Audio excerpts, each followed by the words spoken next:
the Jets' former starting quarterback, Zach Wilson. He will not be starting, and it is not for Aaron Rodgers. No, Aaron Rodgers has not made his return, fellas. It's for Boyle.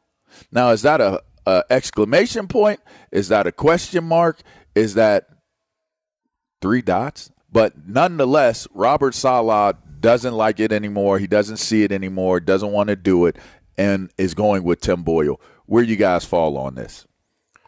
I don't get it. I'll be honest. Watching that game yesterday, there's no question in my mind that Zach Wilson is the best quarterback on that roster if Aaron Rodgers isn't healthy. It's no question.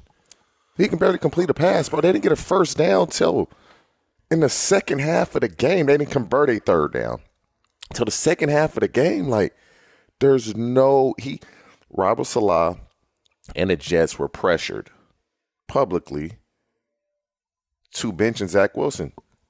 Them dudes ain't better than him.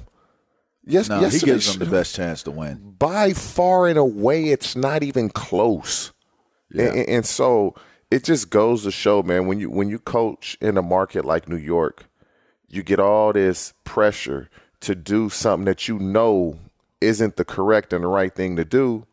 And for what? You're still going to lose. Tim Boyle, Zach Wilson, you're taking an L. Now, when Aaron Rodgers come back, things may change. But Zach Wilson wasn't playing winning football, but he had gotten better. He wasn't bad. He had a few moments. First of all, the guy has not made any progress. He has not gotten better. No, yeah, yes, he has. He's gotten better. How are you getting better when you're last in every statistical category? How? They got the worst O-line. Wait a minute. You're talking about yesterday that Tim Boyle was unable to get a first down. Do you know that Zach Wilson went 0 for 11 last week on third down? 0 for 11, TJ. No. That's a team sport. It's a team sport. 0 for 11. He's throwing the ball in the dirt. Who did the Jets play last week? Plaxico? They played the Buffalo Bills. Exactly. Buffalo Bills defense is better than Miami Dolphins, and they lost. It doesn't matter, TJ. I'm just saying. Your boy went 0 for 11 on third down. Third down, cuz. You talking about they couldn't complete a pass yesterday. First of all, I don't give a damn who you put behind that offensive line. It don't matter. Nah, it doesn't matter. That old because it really don't matter. It don't matter. They done have 14 different starting groups in this offensive line. 14. And it's week 11. Crazy. So don't sit there and say to me that Zach Wilson is getting better because the guy. Hey, you know the other wild card, he cannot read coverages. The game is moving entirely too fast for him. He's throwing the ball late. Throwing interceptions, so he has not gotten better. And secondly, what I said to myself yesterday, watching this game, and I'm thinking about Nathaniel Hackett. Last season he was in Denver. We know how that went. So now he comes to the New York Jets. Aaron Rodgers comes here. He's hurt. He's no longer playing. And I'm saying to myself, is Nathaniel Hackett's success singularly hung on the arm of Aaron Rodgers? 1,000%.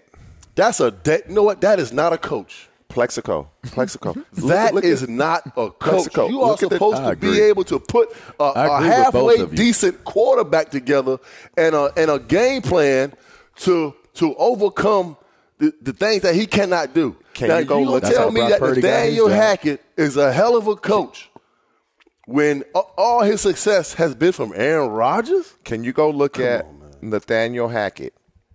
Can you go look at his career, his coaching career, when he's not when he doesn't have Aaron Rodgers as his quarterback? But from what I understand, Aaron Rodgers wanted Tim Boyle to be on this roster because he was the backup to Aaron Rodgers in Green Bay when Nathaniel Hackett was the offensive coordinator. Then Nathaniel Hackett goes on the record this week saying there's no other quarterback other than Aaron Rodgers that understands this offense like Aaron Rodgers does. Then what? So I'm saying to myself, then, well, you know what? Well, Tom Boyle's going to be prepared. So I expected something better than what I saw yesterday. So, but you're telling me that Zach Wilson is the better option for this football team? Listen. I think they got it. They got it right. But Zach Wilson is no longer going to play quarterback for this franchise. I think the best thing for them to do, being in this New York market, they should just release him. Because every day, Robert Saleh, Joe Douglas, and his organization, they are going to have to answer these questions every single day about Zach Wilson. And Robert Saleh had to stick his neck out for him because you know what? You drafted him. So you're stuck with him. So the best thing for this team to do, they're not going to release him because that's guaranteed money. Why would you release somebody and you still have to pay him? The boy cannot play football. He got better. He is not going to be the quarterback of his team. You can get something. You can get something. Yeah, put him on a damn kickoff team then. Oh, wow. He talking about draft. You don't want to risk him. Look, I think they benched him because they don't want to risk him getting hurt. I think they feel good enough about trading him that there's no reason to risk getting him hurt, so you won't see him the rest of the season. Boy, this is going to be the guinea pig behind his offensive line. When you look at Nathaniel Hackett's resume, he was a Buffalo Bills offensive coordinator 1 year. Oh, they got rid of him. The Bills are trash. 2013. Goes to be the Jacksonville Jaguars quarterback coach. Oh, we're going to promote you to offensive coordinator. 2016 to 2018. They were trash. They were winning because of Leonard Fournette and they were running the ball. And then he goes to be the Green Bay Packers offensive coordinator.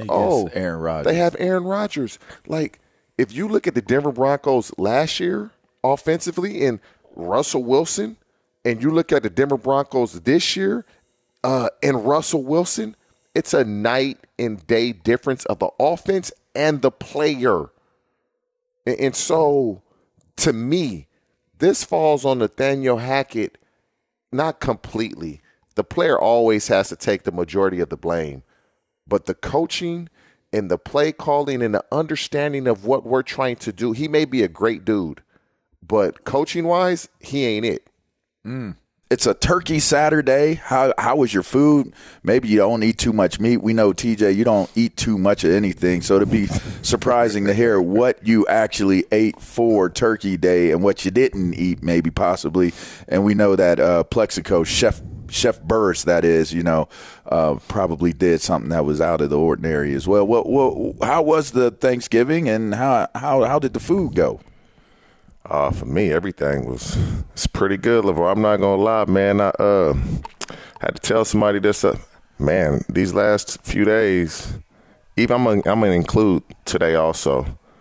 I eat more than I've ever eaten, man. I normally don't eat like this. Not gonna lie, I started off. I normally don't eat like this. Nah, like sound like you in a therapy session right now. I had not just a regular size bowl.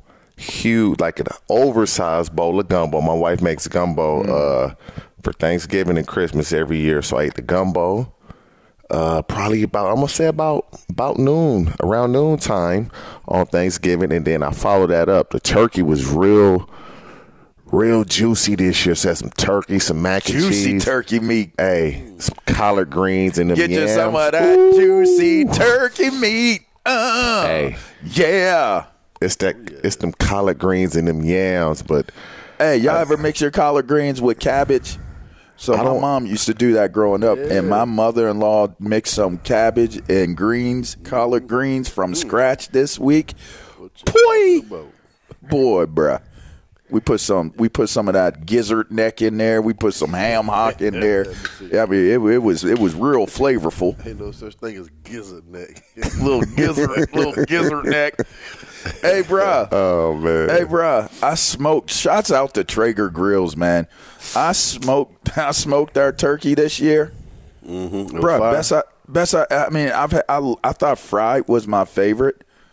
But 100% after this, I definitely got to go with smoking your turkey, man. Hey, you know what? My uncle been telling me the same thing for years because usually every year I would fry turkey, but I didn't fry one this year. Mm-hmm. But he been telling me for years, man. He actually smokes his on a charcoal grill with pecan wood and mesquite. Ooh, I bet that's flavorful. Hey, he said he started his at 4 a.m. on that Thanksgiving Day, but he been trying to convince me to smoke a turkey, and I haven't done it yet. It's a different experience, man.